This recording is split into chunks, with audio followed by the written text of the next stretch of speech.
Hey Fabricators, welcome to the place where we'd like to talk about all things Microsoft Fabric. Yes, and if you're new here or you haven't already, please remember to like and subscribe so you can keep up to date on all of our new videos that drop. So welcome to our Fab Five News Round-Up. In this, we look at the Fabric feature summary each month, and we round up the top 5 things that we're excited about. Yeah, so let's get stuck right in. So at number 5, we've got horizontal tab display settings. So this is more a kind of a quality of life and sort of a navigational type thing. The idea with the horizontal tab displays, if you've got an overflow, if you're working with lots of items in Fabric, it'll show tabs across the top now. I know some people who on another channel were saying they don't really like this. Amongst the new thing now, though, is the fact that we've now got this overflow menu as well. So if you have got lots of items open, you get that horizontal display. What do you think about this, Craig? Yeah, I don't know. I don't know if I really like it. It's a case of, I mean, everyone's going to turn this into your browser, right? Like, I don't know about you, but I've got like 110 tabs open on a regular basis. You want to be able to see the content there. I mean, it's great having the choice, but it should just be dynamic. It should just do what your browser does. It should be predictable and consistent in that way. I just cannot really get behind any sort of excitement for this small piece. But I mean, someone's worked on that. Someone's going to be potentially watching this video and getting really annoyed at me. But hey. Well, I was stoked for it. I enjoy using this tabs feature already. I found it really useful, and have been working with lots of things at the same time.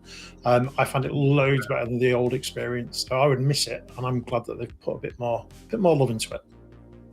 Yeah, hopefully your enthusiasm balances it out then. So at number 4, we have got zero copy access to OneLake data in Azure Databricks. So Craig, I don't know if you remember, 2 years ago now, we sat in a conference hall in Las Vegas at the first FabCon at the keynote. And this was featured in that keynote, this idea that you would be able to see inside of Databricks Unity Catalog, see your Fabric data. So it's taken 2 years to get to where we are. Don't know if there's maybe been some politics on the Databricks and Microsoft side, but a feature I'm really excited to see. Maybe a bit biased because I sort of come from a Databricks background. What are you thinking? Yeah, definitely. So this is one that is interesting, and yeah, it starts to blur those lines. Like, we've done conference talks on this, and it starts to blur those lines around what you're actually going to be doing in Databricks, what you're doing in Fabric, and bringing those closer together. Like, one of the key points where people are building out those hybrid architectures is that the benefits of Unity Catalog and Databricks only goes up to that point, and then when you pull everything into Fabric, then you're kind of losing that benefit. And Databricks have been hammering that one of like, well, you wouldn't do that because you want to be able to use Unity Catalog all the way through. So I think this starts to kind of fill those gaps. It starts to say, yeah, maybe you just store everything in OneLake and you can still use Unity Catalog to see all of these things.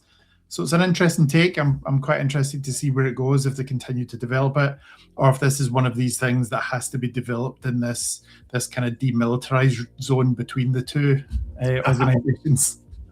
I'm excited about it for sure. I worked with a client recently where they really, really wanted this feature. If you think of some of the Fabric integrations like Synapse Link and not Synapse Link, Fabric Link, and sort of Dataverse and D365 data. The integration between that and Databricks is, I don't think it's quite as mature as the integration as it is with Fabric. So this idea that we could use that integration but still access the data in Databricks was exactly what we were looking for. So yeah, excited for this one. Yeah, definitely. Maybe something we can explore in a future video as well. Good shout. So at number 3, we have got the Python notebooks adding the magic run support. So this feature is to do with being able to call notebooks from other notebooks. So I'm going to give a shout out here to Kane Snyder, who's one of my LinkedIn connections, who works with Fabric as well. I wouldn't have quite understood the relevance of this feature had it not been for his LinkedIn post here.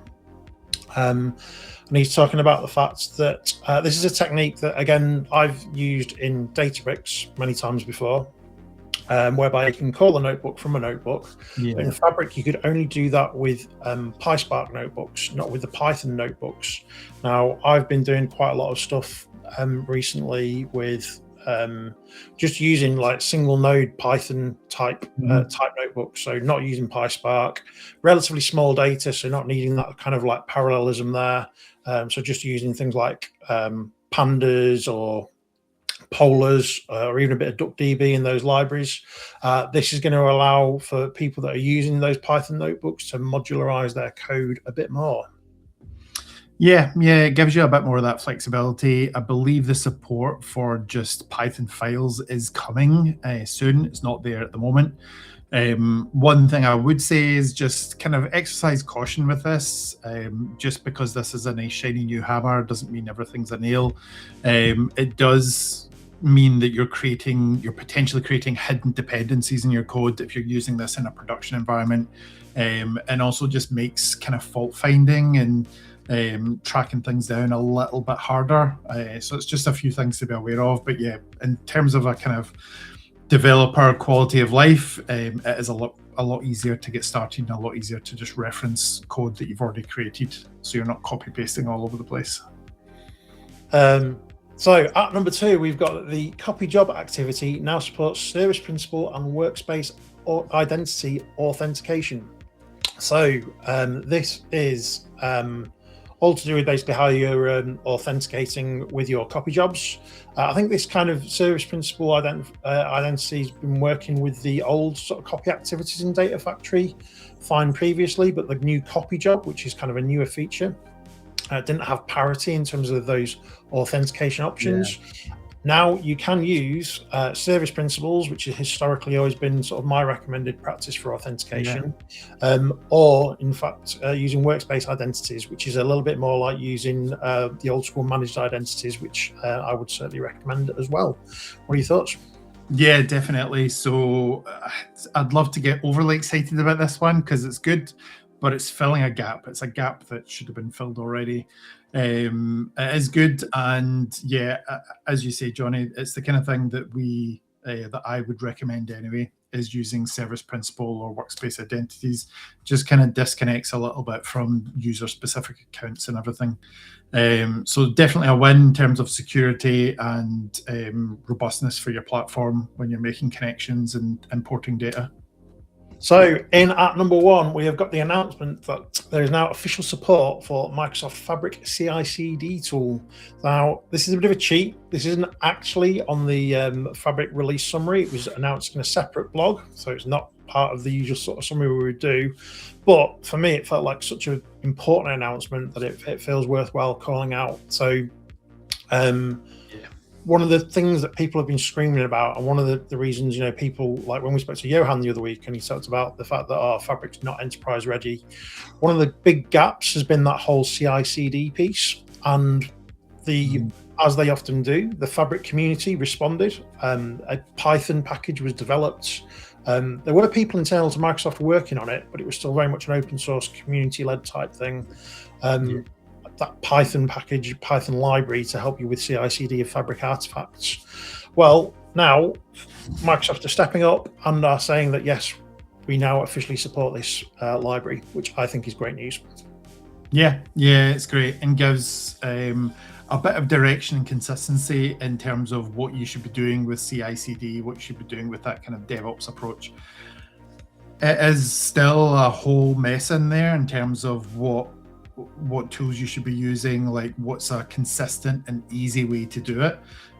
But at least this gives a little bit more guidance and a little bit of the kind of backing behind this is an approach that you should be taking. This is not just Microsoft's usual approach of here's 10 different ways to do it. Now you have to rely on someone's experience for what's actually the best recommended approach for it.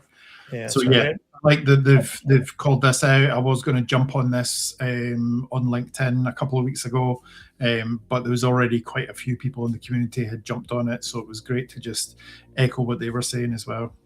Yeah, I mean, one thing I'm going to call out is Kev Chant.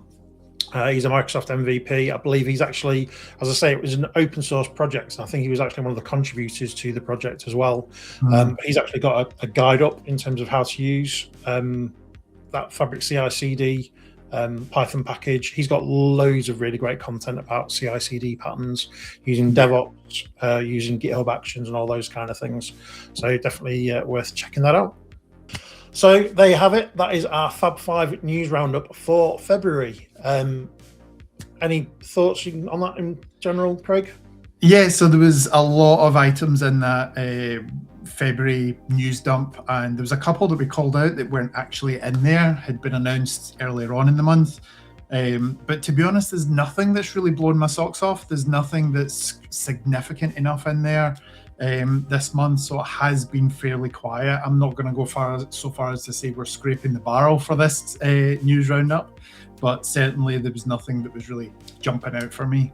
Yeah, so as we move into March now, obviously we've got FabCon taking place this month, and I would absolutely expect that some of those, real marquee kind of, game changer type features are likely to get announced at FabCon later on this month. So I guess watch this space, because we'll be coming for a Fab Five news roundup about those.